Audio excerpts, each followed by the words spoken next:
సీమాంధ్రలో ఉద్యమానికి విద్యార్థులు రెడీ అవుతున్నారు. మొత్తం 14 యూనివర్సిటీల విద్యార్థి జేఏసీ నేతలు గురువారం గుంటూరు వేదికగా భవిష్యత్ కార్యాచరణపై చర్చించనున్నారు. అటు పలు పార్టీలకు చెందిన నేతలు కూడా ఈ సమావేశంలో పాల్గొనే అవకాశం ఉంది.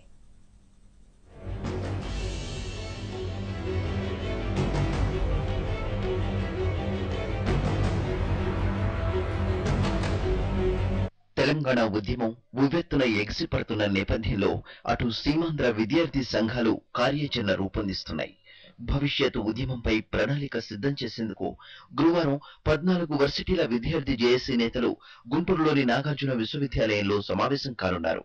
ప్రస్తుతం ప్రత్యేక రాష్ట్ర ఏర్పాటుపై ఢిల్లీ స్థాయిలో చర్చ జరుగుతుండటంతో సమైక్య వాణి వినిపించేందుకు విద్యార్థులు రెడీ అవుతున్నారు.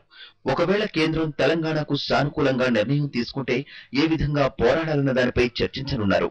అటు విద్యార్థి జేఏసీ నేతలతో పాటు పలువురు ముఖ్య నేతలు సైతం ఈ సమావేశానికి హాజరు కానున్నారు. ఉద్యమాలతో ప్రజలను ఇబ్బంది పెట్టకూడదని శాంతియుతంగా పోరాటాలు చేస్తూ వచ్చామని విద్యార్థి సంఘం నేతలు చెబుతున్నారు.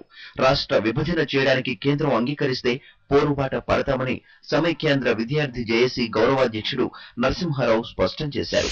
నెలల తరబడి చర్చ జరుగుతూ రాష్ట్రం సమైక్యంగా ఉంటుందని స్పష్టమైన ప్రకటన చేయకుండా తాత్సారం చేస్తామని దీనివల్ల ఎంతో నష్టపోతా ఉంది. జిల్లా జేఏసీ విద్యార్థి నాయకులు కూడా సమావేశానికి వస్తున్నారు. ఈ సమావేశంలో కేంద్ర ప్రభుత్వం స్పష్టమైన ప్రకటన చేసే వరకు ఏ కార్యాచరణ చేపట్టాలి అనే దాని మీద చర్చించి ఒక నిర్ణయం సమావేశం ఏర్పాటు చేయడం అయింది. ఉదయం 10 గంటలకు సమావేశం ఇక్కడ వికాస్ భవన్ ప్రారంభిస్తారు. ఈ యొక్క సమావేశంలో ఉద్యమం యొక్క తీవ్రతరం చేయడానికి ఆందోళన పదాల ఉద్యమాన్ని ముందుకు తీసుకెళ్లే విధంగా అదేవిధంగా కేంద్రం వెంటనే స్పష్టమైన ప్రకటన చేయడంలో చేసే వరకు ఉద్యమ యొక్క ప్రణాళిక రూపొందించడం జరుగుతుంది. గురువారం గుంటూరులో జరిగే సమావేశంలో ఉద్యమాన్ని పటిష్టపరిచేందుకు పలు నిర్ణయాలు తీసుకుంటామని జేఏసీ కో కన్వీనర్ రమణ వెల్లడించారు.